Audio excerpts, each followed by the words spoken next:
নমস্কার, আমি অমৃতা। আমার চ্যানেলে আপনাদের স্বাগত। আজ আপনাদের পড়ে শোনাবো বিমল মিত্রের লেখা একটি গল্প, ২৭শে শ্রাবণ। শেষ পর্যন্ত বৈকুণ্ঠ ঠাকুরের পাত্তা পাওয়া গেল। বৈকুণ্ঠ আর বাড়ির ঠাকুর দুজনে মিলে রাঁধলে কোনো অসুবিধে হবে না। ভাঁড়ার বার করে দেবে সুরুচি, সমস্ত দিকে তদারকও করবে সুরুচি। সুরুচি থাকতে আবার ভাবনা, সমস্ত আয়োজনই সম্পূর্ণ হয়ে গেছে। নিবারণবাবুই প্রথম দুঃসংবাদটা শোনালেন কোর্ট থেকে এসে। কাল শুনলাম মিটলেস ডে নাকি, মাংসই শুনছি পাওয়া যাবে না কাল। এখন যা ভালো বোঝো করো।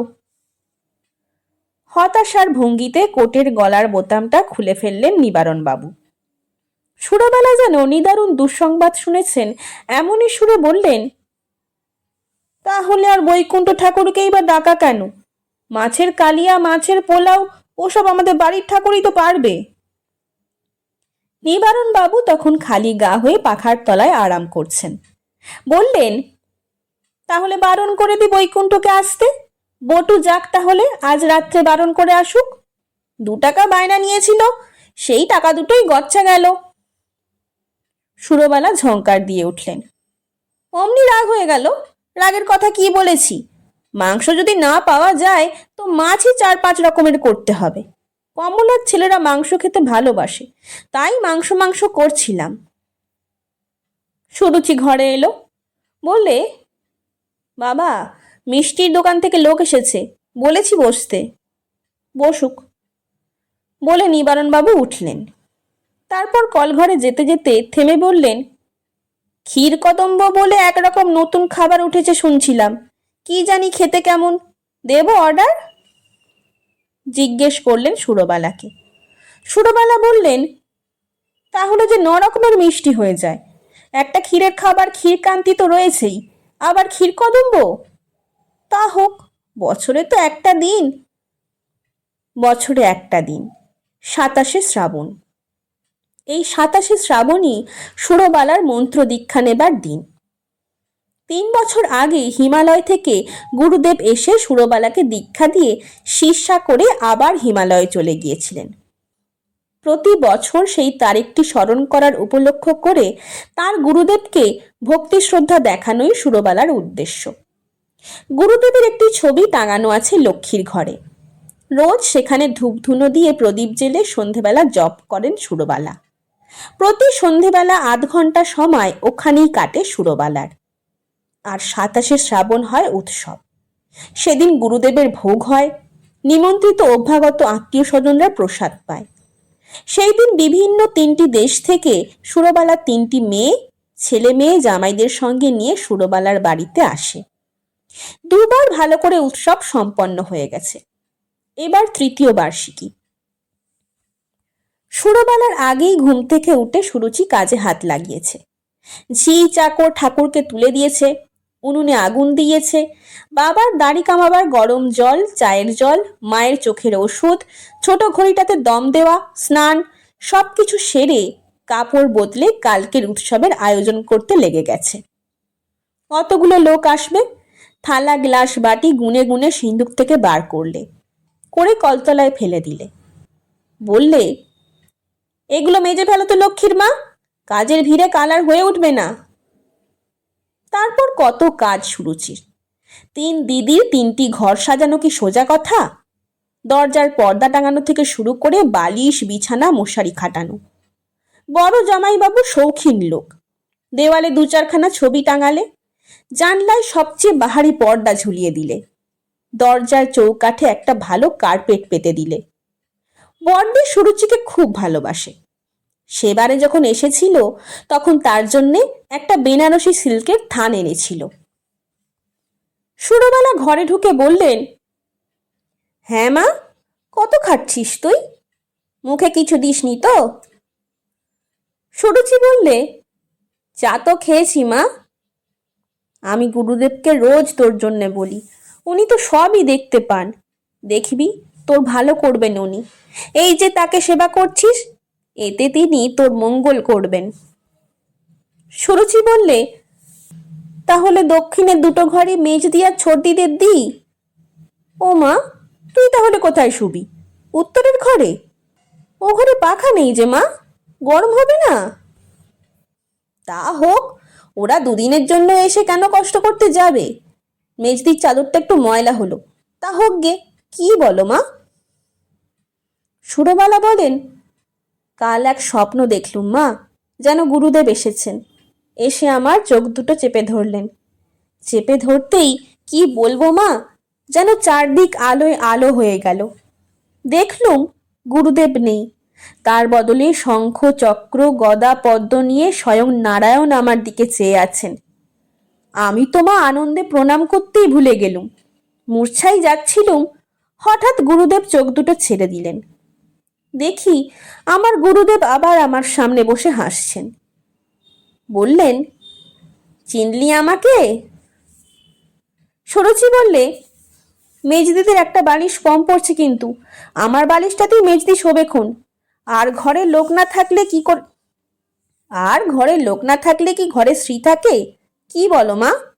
কতদিন এসব ঘরে ঢোকাই হয়নি, ভূতের রাজ্য হয়ে আছে। বলে সুরুচি ঝাঁটা নিয়ে ঝুল ছাড়তে লাগলো। কমলার বর লখনৌয়ের উকিল, তাদের গাড়ি আসবে সকাল 6টায়। বিমলার বর থাকে পাটনায়, সে ডাক্তার, তাদের গাড়ি আসবে 9টার সময়।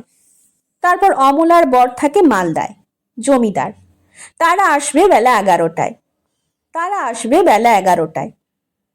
সুরবালার সকালের জব শেষ হয়েছে, এবার জলযোগ করে পাঠ আরম্ভ হবে। মোহন কথক রোজ এসে ভাগবত গীতা পাঠ করেন। কোনো দিন পাড়ার 2-1 বুড়ি এসে জড়ো হয়। কথা শুনতে শুনতে সুরবালার চোখ দিয়ে ঝরঝর করে জল পড়ে। যতবার একটা অধ্যায় শেষ হয় আর সুরবালা ততবার গলায় আঁচলটা দিয়ে গুরুদেবের ছবির তলায় মাটিতে মাথা ছুঁয়ে প্রণাম করেন। সুরুচি এসে বলে, মা, বাজারে রুই মাছ পাইনি, ইলিশ মাছ এনেছে, কি করব? সুরবালা যেন বিরক্ত হন, বলেন, ওসব লক্ষ্মীর মা যা ভালো বোঝে করবে খুন, তুই একটু আয় না মা, বসে দুটো কথা শোন না, তোর কেবল সংসার আর সংসার। সুরুচি ততক্ষণে রান্নাঘরে ঢুকে ঠাকুরকে বকতে শুরু করেছে। তোমার আক্কেলখানা কি ঠাকুর? আঁশের উনুনে তুমি নিরামিষ করাটা কি বলে চাপালে? তুমি কি আজ নতুন মানুষ এলে এ বাড়িতে? তারপর উঠোনের দিকে চেয়ে লক্ষ্মীর মাকে বললে, তুমি বাপু ওই কাঁচা কাপড়ে নর্দমা পরিষ্কার করছো? আমি কিন্তু ও কাপড়ে তোমাকে শিল ছুঁতে দেব না। মান না হয় এসব দিকে নজর নেই, কিন্তু আমি তো কানা হইনি। সমস্ত দিকে নজর না রাখলে কি চলে? বাবাকে খাইয়ে দাইয়ে কোর্টে পাঠিয়ে সুরুচি বাবার ঘরটা পরিষ্কার করতে গেল। বিছানা টেবিল আলনা গুছোতে গুছোতে সুরুচি পুরনো চিঠিপত্রের বাক্সটাও গুছোতে বসলো। অনেক দিনের অনেক বাজে চিঠি জমে অকারণে ভারী হয়ে উঠেছে। হঠাৎ মনে হলো কে যেন ঘরের মধ্যে ঢুকে লুকোলো কোথাও। পিছন ফিরে দেখে, না, তারই প্রতিবিম্ব পড়েছে আয়নাতে। সুরুচির বহুদিনের আগের কথা মনে পড়াতে ঠোঁটের কোণে একটু হাসির আভাস উঠে আবার মিলিয়ে গেল। চেয়ারের ওপরে উঠে আলমারির মাথাটা পরিষ্কার করলে কয়েকটা লাল রঙের চিঠি বেরোলো। সুরুচির বিয়ের চিঠি। কুটি কুটি করে ছিঁড়ে ফেললো সেগুলো, যত সব বাজে জঞ্জাল। তারপর মতিলালকে ডাকলে, বললে, বালতি করে জল নিয়ে আয় আর ঝাঁটা নিয়ে আয়, ঘর ধুতে হবে।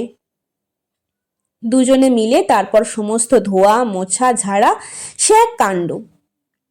সুরবালা দেখে বলেন, এ কি কাণ্ড মা তোর? আমি গুরুদেবকে কাল তাই বলছিলাম, আমার রুচির কষ্ট আমি আর দেখতে পারি নে বাবা। গুরুদেব বললেন, ওকেও দেব দীক্ষা। সেবার আমার সঙ্গে একসঙ্গে দীক্ষা নিলে কেমন হতো বল দেখিনি? মুখটা একেবারে শুকিয়ে গেছে। আহা মা আমার। সুরুচি বলে, তুমি সরদিকে এখন এখান থেকে, আমি এত কষ্ট করে ধুচ্ছি আর তুমি কাদা পানিয়ে সব নোংরা করে দিচ্ছ। সমস্ত দিন ধরে আয়োজন করেও মনে হয় কোথায় যেন কি ভুল হয়ে গেল। গুরুদেব ফুল ভালোবাসেন, 10 টাকার ফুলের মালার অর্ডার দেওয়া হয়েছে। পাঠককে বলা হয়েছে 3 বার গাড়ি নিয়ে স্টেশনে যেতে হবে, একবার সকাল 6টায় আর একবার 9টায়, আর শেষবার 11টার সময়। প্রথম 2 বার হাওড়ায়, শেষবার শিয়ালদায়। অনেক রাতে সমস্ত কাজ সেরে বিছানায় শুয়েও শান্তি নেই সুরুচির। কত ভাবনা। ভাড়ার ঘরের তালাটা বন্ধ করে একবার টেনে দেখেছে তো? পিছন দিকে বারান্দার আলোটা নিভিয়েছে তো? ছাদে সিঁড়ির দরজা বন্ধ করা হয়েছে তো? তারপর ভোরবেলা মতিলালকে পাঠাতে হবে এক ঘড়া গঙ্গা জল আনতে। পাঠক হাওড়া স্টেশন থেকে ফেরবার পথে কলা পাতা আর ফুলের মালাগুলো নিয়ে আসবে। শুক্লালের দোকানে মিঠে পানের অর্ডার দেওয়া হয়েছে। সে কি আর সকালবেলা পাওয়া যাবে? কত ভাবনা সুরুচির। সুরুচির ডাকাডাকিতে সুরবালার ঘুম ভেঙে গেল ভোরবেলা। আজ সত্যিই অনেক কাজ সুরবালার। এখনই স্নান করতে হবে, করে গরদের শাড়ি পরতে হবে, পরে নিজের হাতে গুরুদেবের জন্য ভোগ রাঁধতে হবে। নিজের হাতে ভোগ রেঁধে তিনি পুজোর ঘরে ঢুকবেন। ঢুকে ভেতর থেকে দরজা বন্ধ করে দেবেন। সকাল থেকে শুরু করে গুরুদেবকে ভোগ দেওয়া পর্যন্ত কোনো পুরুষের মুখ দেখা নিষিদ্ধ। এমনকি নিবারণ বাবুও নাকি সামনে থাকতে পারবেন না। সুরবালার আজ কেবলই ভয়, কখন বুঝি ত্রুটি হয়ে যায়। বর্ষাকাল, ঝমঝম করে দিনরাতি বৃষ্টি লেগে আছে। তবু মুখে বলছেন তার কাজ তিনিই দেখছেন, আমি তো উপলক্ষ মাত্র। সুরুচি ঘুরে ঘুরে একবার মাকে সাহায্য করছে, একবার ভাড়ার দেখছে, আর একবার সমস্ত বাড়িটার কোথায় কি হচ্ছে দেখে বেড়াচ্ছে। বৈকুণ্ঠ ঠাকুর পাকা লোক, এসেই শুনেছিল মাংস পাওয়া যাবে না, তারপর নিজেই বেরিয়ে কোথা থেকে 5 টাকা সের দরে মাংস নিয়ে এসেছে। ভাড়ার ঘরে এসে বলে, খুকি দিদি 1 সের আদা চাই। দুটো বড় বড় মাটির উনুনে রান্না হচ্ছে। বৈকুণ্ঠ ঠাকুর আরো 2জন সহকারী নিয়ে সেখানে আগুনের তাতে বসে ঘামছে। পাঠক স্টেশন থেকে খালি গাড়ি নিয়ে ফেরত এলো। বললে, খুকি দিদি 6টার গাড়িতে বড় দিদিমণিরা আসেননি। সুরবালা রাঁধছিলেন, শুনে বললেন, তখনই জানি ওরা আসবে না। কমলাই যদি না আসবে তাহলে কার জন্যই বা এত আয়োজন, কার জন্যই বা কি? যাক, আমি কে, তার কাজ তিনিই দেখবেন। সুরুচি বলে দিলে, 9টার গাড়িতে মেজদিমণিদের আনতে যেও আবার। দেখো আসবার সময় শুক্লালের দোকান থেকে মিঠে পান আর বাজার থেকে ফুলের মালা আনতে ভুলো না। বড় বড় রুই মাছ এসে উঠোনে পড়েছে। 2জন জেলে বউ বড় বড় বঁটি নিয়ে মাছ কুটছে। সুরুচিকে দেখে একজন বলে, ও খুকি দিদি, এই মাছের দাগারটুকু নিচ্ছি আমার মেয়ের জন্যে, বলে 1 টুকরো মাছ নিয়ে হাত বাড়িয়ে দেখালে। মাংস রান্নার তীব্র গন্ধ এসে সুরুচির নাকে লাগলো। সেই গন্ধে সমস্ত শিরা উপশিরা তার শিথিল হয়ে এলো। পেঁয়াজ রসুন বাটা হচ্ছে তাল তাল, এক একটা তরকারি রান্না হচ্ছে আর এক পাত্র করে তুলে এনে রাখছে ভাঁড়ারের ভেতর। একটা নিরামিষ ভাঁড়ার, একটা আঁশের, একটা মিষ্টির। মিষ্টির ভাঁড়ারে কলা পাতা, মাটির গ্লাস, কুশাসন জড়ো হয়েছে। 3টে ভাঁড়ারের চাবি নিয়েছে সুরুচি নিজের কোমরে। ও মা সুরুচি, পুজোর ঘরের দরজাটা খুলে দে না মা। একটা ভোগ রান্না হয়েছে। সুরুচি পুজোর ঘরের শেকলটা খুলে দিলে। গঙ্গা জল দিয়ে সমস্ত ঘরটা সুরবালা নিজের হাতে ধুয়েছেন। এক একটা ভোগ রান্না হবে আর এই ঘরে এনে তুলতে হবে। ঘরের ভেতর একটা পেতলের প্রদীপে ঘিয়ের বাতি জ্বলছে। ফুলের মালা এলে গুরুদেবের ছবিটা একেবারে ফুলে ফুলে ঢেকে যাবে। ধূপ ধুনোর গন্ধ ছড়াচ্ছে চারিদিকে। একটা চন্দন কাঠের বাক্সের ভেতরে ভাগবত গীতা সাজানো আছে। কড়ি কাঠে একটা ইলেকট্রিক পাখা ঝুলছে। 4 দেয়ালে 4টে বড় বড় আয়না। একটা তাকে একটা লক্ষ্মীর সিঁদুর চুপড়ি। মাথার ওপর ধানের শুকনো শীষ ঝুলছে। একপাশে জলচৌকির ওপর আলপনা দেওয়া, তাতের উপর পঞ্চপ্রদীপ, ধূপদানি আর 2টো রূপোর হ্যান্ডেল দেওয়া সাদা চামর, আর তারই একপাশে পঞ্চমুখী শাঁখ একটা। ফল কেটে নৈবেদ্য সাজিয়ে আগেই রাখা হয়েছে জলচৌকির সামনে। একটা পেতলের কমণ্ডলুতে গঙ্গা জল। বৈকুণ্ঠ এসে বলে, ও খুকিদি, পোলাওয়ের চাল বার করে দাও, আর আখনির জলের মশলা আর নতুন কাপড় 1 টুকরো। লোকজন এখনো এসে জড়ো হয়নি। এরই মধ্যে জল কাদায় প্যাচ প্যাচ হয়ে গেল সারা বাড়ি। লক্ষ্মীর মাকে ডেকে বললে, নতুন ঝিকে দিয়ে একবার জায়গাটা মুছিয়ে নাও না লক্ষ্মীর মা, পা পিছলে পড়ে গিয়ে হাড়গোড় ভাঙবে। তারপর নতুন ঠিকে লোকদের বললে, তোরা এবার চা জল খাবার খেয়ে নে। চা চিনি দুধ দিচ্ছি, বৈকুণ্ঠ ঠাকুরের কাছে চা তৈরি করে নে। আর এক টুকরো কলা পাতা নিয়ে সব বস দেখি, মিষ্টি দিচ্ছি। বাইরে মটরের শব্দ হলো। মেজ মেয়ে বিমলা, মেজ জামাই, নাতি নাতনি এসে হাজির। নিবারণবাবু খবর পেয়ে নিচে এলেন। সুরুচি এগিয়ে গিয়ে জামাইবাবুর পায়ে হাত দিয়ে প্রণাম করলে। প্রণাম করাকরির পালা শেষ হলে নিবারণবাবু বললেন, চলো চলো, সব ওপরে চলো। বিমলা বললে, কি রে রুচি, তুই এত রোগা হয়ে গেছিস কেন? সুরুচি বলে, তা বলে তোমার মতো মোটা হব নাকি কেবল? বিমলা বলে, সত্যি ভাই, কি মোটাই হচ্ছি। তোর জামাইবাবু ডাক্তার হলে কি হবে? হ্যাঁ রে, তোদের এখানে আজকাল কি সিনেমা হচ্ছে রে? কি জানি বাপু, সিনেমার খবর রাখি নে। তা এসেই একেবারে বায়োস্কোপ যাওয়া? এতদিন পরে এলে, একটু গল্প টল্প করো। বিমলা বলে, না বাপু, গল্প টল্প পরে অনেক হবে খন। চান করে ভাত খেয়ে নিয়েই বেরুবো, কতদিন বেরুতে পাইনি। খানিক পরে ট্যাক্সি করে বড় মেয়ে কমলারা এলো। বলে, ট্রেন ফেল করে এই দুর্গতি। কোথায় রে বাবা, কোথায় মা, কোথায়? ও মা, কি রোগা হচ্ছিস তুই দিন দিন। বিমলা অমলা ওরা এসেছে? তারপর বলে, উফ, ট্রেনে কি ভিড় ভাই, কোমর ফেটে গেছে বসে বসে। আমি বাপু আর কোনো কাজই করতে পারবো না, আমি কেবল বসে বসে তরকারি। বিমলা খবর পেয়ে এলো। ও মা, বড়দি কখন এলে? আমরাও এই এলুম। রুচিকে এসেই তোমার কথা জিজ্ঞেস করছিলুম।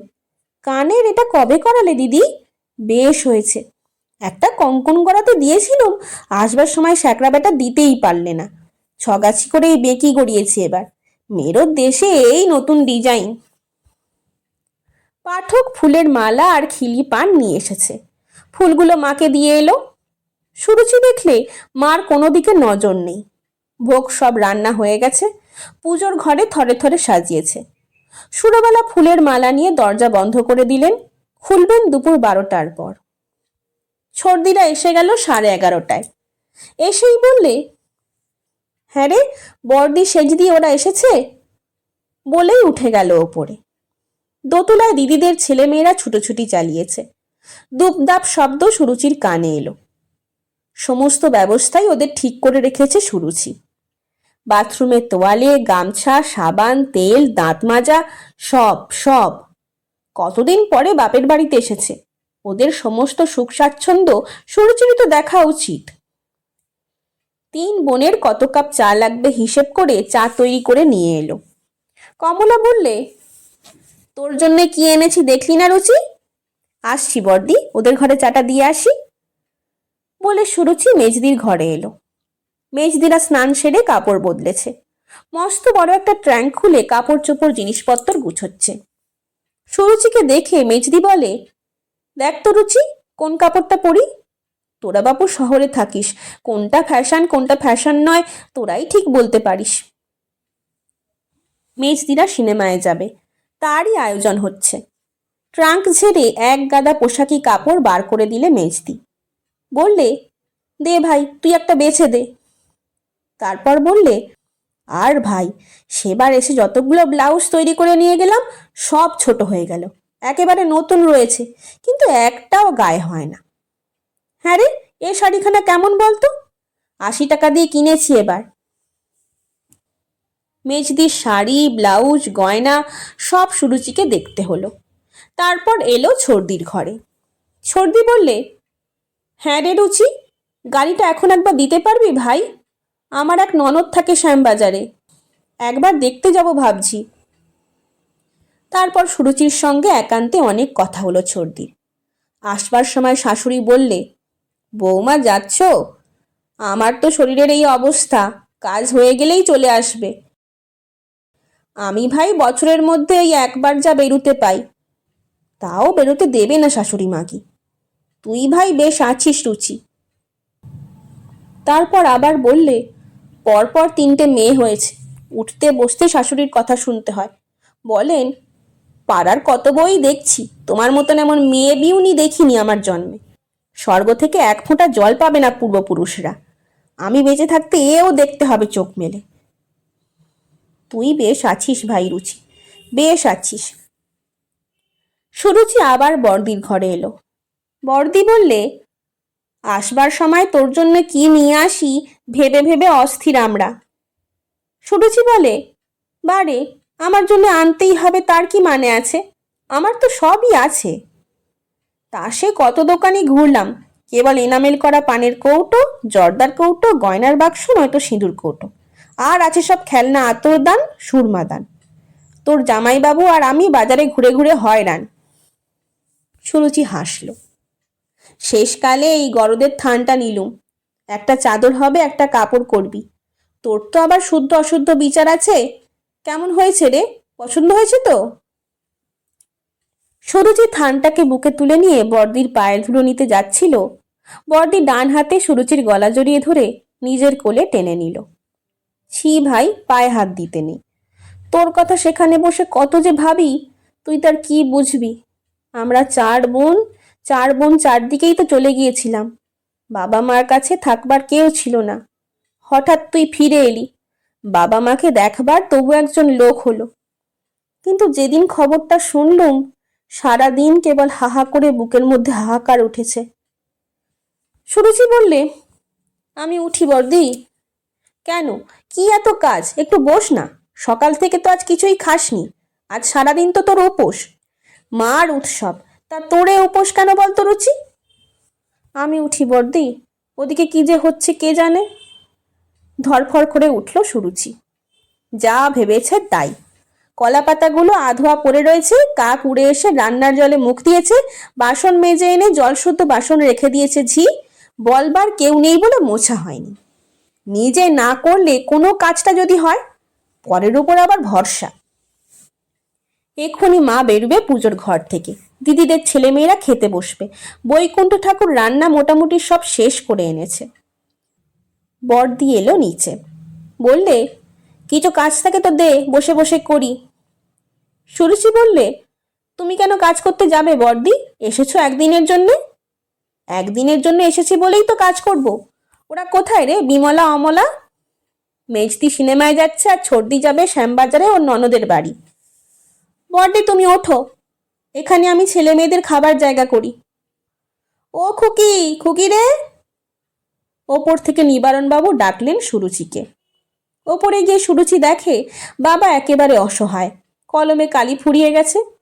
প্রকাণ্ড একটা ঘরের মধ্যে বই কাগজ খুলে নিবিষ্ট মনে লিখতে লিখতে হঠাৎ কলমের কালি ফুরিয়ে গিয়েছিল।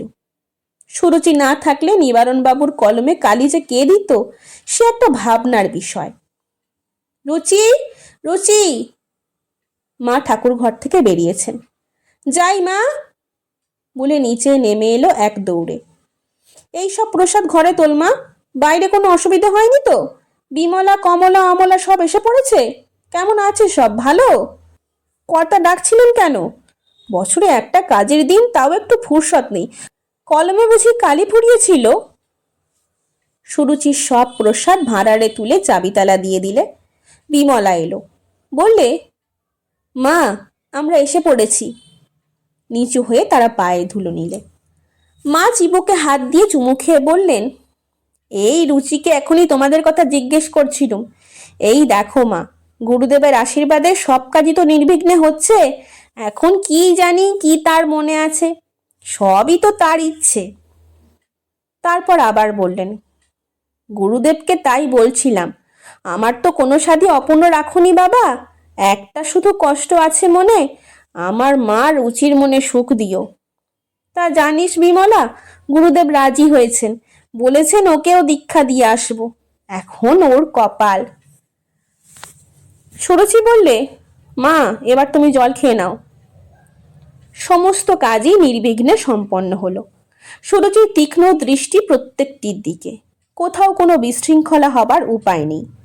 কিন্তু বিকেল শেষ হবার সঙ্গে সঙ্গে হঠাৎ যেন সমস্ত পণ্ড করে দেবার জন্য আকাশে মেঘ করে এলো।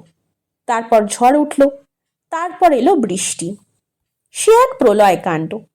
এমন বৃষ্টি বোধহয় কত বছর হয়নি, আর দিন বুঝে কিনা আজই হলো। সুরবালা বললেন, কি হবে মা রুচি? আকাশ বাতাস ভেঙে যেন বৃষ্টি নামছে। বৈকুণ্ঠ ঠাকুরের উনুনের ওপর ত্রিপল ছিঁড়ে হুড়হুড় করে জল পড়তে শুরু করলো। রান্না বন্ধ। বর্ষাকালের উৎসব যথাবিহিত চারিদিকে ঢাকা হয়েছিল মজবুত করে, কিন্তু হাওয়ার যা প্রবল ঝাপটা, বৃষ্টির যা ভীষণ বেগ, সমস্ত কোথায় ওলটপালট হয়ে গেল। বৈকুণ্ঠ ঠাকুরের দলবল আটা, ময়দা, ঘি, তেল নিয়ে একেবারে ঘরের মধ্যে আশ্রয় নিলে। বৈকুণ্ঠ বললে, কাজের বাড়িতে অনেক বৃষ্টি দেখেছি খুকি দিদি, কিন্তু এমন বৃষ্টি কখনো দেখিনি। সামনের রাস্তায় জল দাঁড়িয়ে গেল। 8টা বাজলো। এখনই তো সব লোক আসবার সময় হয়েছে, কিন্তু বুঝি সব পণ্ড হলো। সুরবালাই সবচেয়ে চিন্তিত হলেন। এ কি করলে গুরুদেব? আমি কি অপরাধ করেছি যে এমন করে সমস্ত পণ্ড করে দিলে? বৃষ্টি যে ছাড়বে কখনো, আকাশ দেখে এমন আভাস পাওয়া গেল না। মেজদিরা দুপুরবেলায় বায়োস্কোপ দেখে এসেছে। ছর্দিরা শ্যামবাজার থেকে বৃষ্টির জন্য আসতে পারেনি। বাড়ির সামনে রাস্তায় এমন জল জমেছে যে গাড়ি চলতে পারছে না। নিবারণবাবুর কোর্টের কয়েকজন বন্ধুকে নিমন্ত্রণ করা হয়েছিল, তাদের জন্য তিনি উদ্বিগ্ন হয়ে উঠলেন। বৈকুণ্ঠ ঠাকুর এসে বললে, যেরকম বৃষ্টি তাতে আর ছাড়বে বলে তো মনে হচ্ছে না। রান্নাঘরের মধ্যে নতুন উনুন পাতি, কি বলো খুকি দিদি? ভাড়ার ঘরের দরজার সামনে দাঁড়িয়ে সুরুচি চুপ করে দেখছিল সব। সকাল থেকে এত পরিশ্রম করে, এত তদারক করে শেষকালে কি এখন সমস্ত নষ্ট হবে? প্রায় 250 লোকের আয়োজন হয়েছে। মা, দিদিরা, বাবা সবাই সুরুচির মুখের দিকে চেয়ে আছে। সমস্ত ভাবনা ও দায়িত্ব তার ওপর ফেলে দিয়ে যেন নিশ্চিন্ত তারা। হঠাৎ এক আশ্চর্য কাণ্ড ঘটল। বৃষ্টি থেমে গেল, আর হঠাৎ এক সময় সমস্ত নিস্তব্ধ হয়ে গেল। আকাশে তারা উঠল, যেন সমস্ত এক জাদুকরের ইঙ্গিতে সুপ্রসন্ন হয়ে উঠল। রাস্তায় জল জমে গেছে। নিবারণবাবুর বন্ধুরা এসে গেলেন। বৈকুণ্ঠ ঠাকুর আবার রান্না চাপালে। একে একে নিমন্ত্রিত অভ্যাগতরা এসে হাজির হলেন। সুরুচি ভাড়ার ঘরের দরজায় দাঁড়িয়ে সমস্ত তদারক করছিল। কার ড্রাইভারের খাবার দিতে হবে, কে শুধু মিষ্টি খাবে, কে নিরামিষ, আর ময়দা মাখতে হবে কিনা, কত লোকের খাওয়া হলো, এখনো কত লোক বাকি। খুকি দিদি, ময়দা আরো 2 সের দিতে হবে, আর পাঁপড় সের টাক। ও খুকি দিদি, বাগবাজার থেকে সতীশবাবুর বাড়ির মেয়েরা এসেছে, ওদের গাড়ি ভাড়াটা। বড় মাসিমার ছেলের জন্য একটা মিষ্টি দাও তো খুকি দিদি, বড় কাঁদছে। ছর্দির মেয়ের দুধ গরম করা। অনেকদিন পর ছোট পিসিমা এসেছেন, একবার ডাকছেন সুরুচিকে, তাকে প্রণাম করে আসা। রাত্রি 10টা বাজলো। একটু যেন পাতলা হলো ভিড়। একে একে সব বিদায় নিচ্ছে। সুরুচি এবার সকলকে তাড়া দিতে লাগলো। রাত কি 12টা করবে নাকি সবাই? সুরবালা এলেন, বললেন, দেখলি মা, গুরুদেবের আশীর্বাদে কিছুই তো আটকালো না, সবই তার ইচ্ছে। হ্যাঁ মা, তুই কিছু খাসনি? যা এবার শুগে যা, আমরা দেখছি সব। কিন্তু তবু যাব বললেই যাওয়া হয় না সুরুচির। ঠাকুরদের খাবার দিয়ে ঝি চাকরদের বসিয়ে বাড়ির সকলের খাওয়া দাওয়া শেষ করে সুরুচি উঠল। এবার এই প্রথমে সে নিজের ঘরে ঢুকবে। কত তার কাজ এখন। সুরুচির সমস্ত শরীরটা ঝিমঝিম করতে লাগলো। ঘরে ঢুকে সুরুচি দরজায় খিল দিয়ে দিলে। অনেক রাত্রে বিছানায় শুয়ে আবার উঠে পড়লেন সুরবালা। চোখে ওষুধ দেওয়া হয়নি। সুরবালার চোখের ওষুধ থাকে আলমারির ড্রয়ারে, তার চাবি থাকে সুরুচির আঁচলে। সারাদিনের পরিশ্রমের পর উঠতে আর ইচ্ছে করে না, তবু উঠতে হলো সুরবালাকে। উঠে আলো জ্বালালেন না, নিবারণবাবুর ঘুম ভেঙে যেতে পারে। বারান্দায় এসে প্রথমে পড়ে কমলার ঘর। আলো নিভে গিয়েছে সে ঘরে। তারপর মেজ মেয়ে বিমলার ঘর, ওদের ঘরেও আলো নিভেছে, কিন্তু তখনও মেজ মেয়ের গলা শোনা যাচ্ছে, ওরা জেগে আছে এখনো। তারপর সেজ মেয়ে অমলার ঘর, সে ঘরেও আলো জ্বলছে এখনো, কথাবার্তাও শোনা যাচ্ছে। 3 মেয়ের ঘর পেরিয়ে তিনি এলেন উত্তর দিকের ছোট মেয়ে সুরুচির ঘরে। সুরুচির ঘরের দরজা বন্ধ। আস্তে আস্তে দরজা ঠেললেন সুরবালা। সাড়া পেলেন না, হয়তো ঘুমিয়ে পড়েছে। পশ্চিমের বারান্দা দিয়ে সুরবালা জানলার কাছে এলেন। জানালা ঠেলতেই খুলে গেল। সুরবালা দেখলেন আলো জ্বলছে। তারপর ভেতরে চেয়ে যা দেখলেন তাতে সুরবালা বিস্ময়ে হতবাক হয়ে চমকে উঠেছেন। সুরুচি একখানা বেনারসি শাড়ি পরেছে, সারা গায়ে পড়েছে গয়না, মাথায় সিঁথি, হাতে চুড়ি, কঙ্কন, কানে দুল, আর সিঁথিতে দিয়েছে আগুনের মতো উজ্জ্বল সিঁদুর। বিয়ের সময়কার সমস্ত অঙ্গাবরণ তার গায়ে। সুরুচি যেন নববধূ সেজেছে, সুরুচি যেন নববধূ সেজেছে, যেন নতুন করে তার বিয়ে হচ্ছে আজ। সুরবালা নির্বাক বিস্ময়ে দেখতে লাগলেন। সুরুচি তার মেয়ে, তাকে যেন এতদিন চিনতেই পারেননি সুরবালা। আজ নতুন দৃষ্টি নিয়ে দেখছেন নতুন এক সুরুচিকে। সুরুচি যেন আজ তার নতুন করে দৃষ্টি ফুটিয়ে দিয়েছে। স্বামীর ছবিটা সুরুচি নিয়েছে বুকে, বুকে নিয়ে সুরুচি তার বিছানায় শুয়ে আছে। সুরবালার দু চোখ জ্বালা করতে লাগলো। তারই পেটের মেয়ে সুরুচি।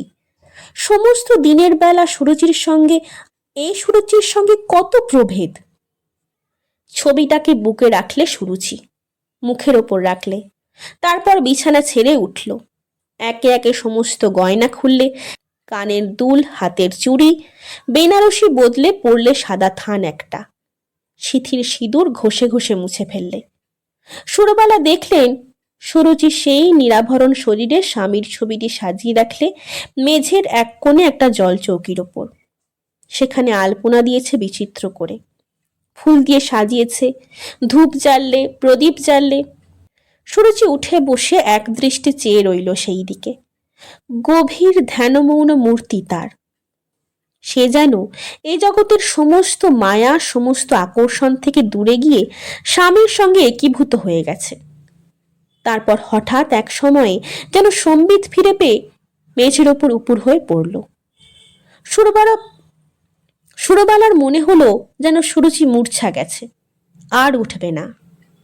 জোরে জোরে দরজায় ধাক্কা দিতে লাগলেন সুরবালা।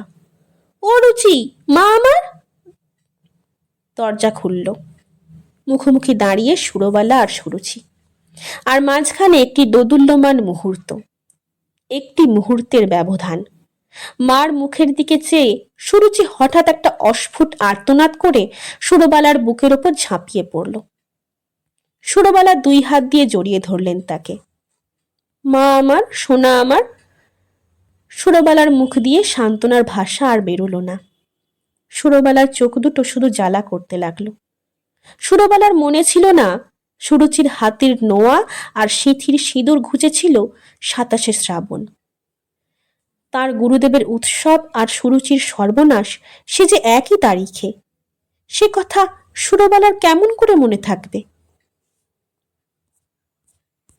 শুনছিলেন বিমল মিত্রের লেখা একটি গল্প 27শে শ্রাবণ। গল্প পাঠ কেমন লাগছে তা আমাকে কমেন্টের মাধ্যমে জানান। যদি ভালো লাগে তবে লাইক, শেয়ার এবং সাবস্ক্রাইব করে পাশে থাকবেন। ধন্যবাদ। নমস্কার।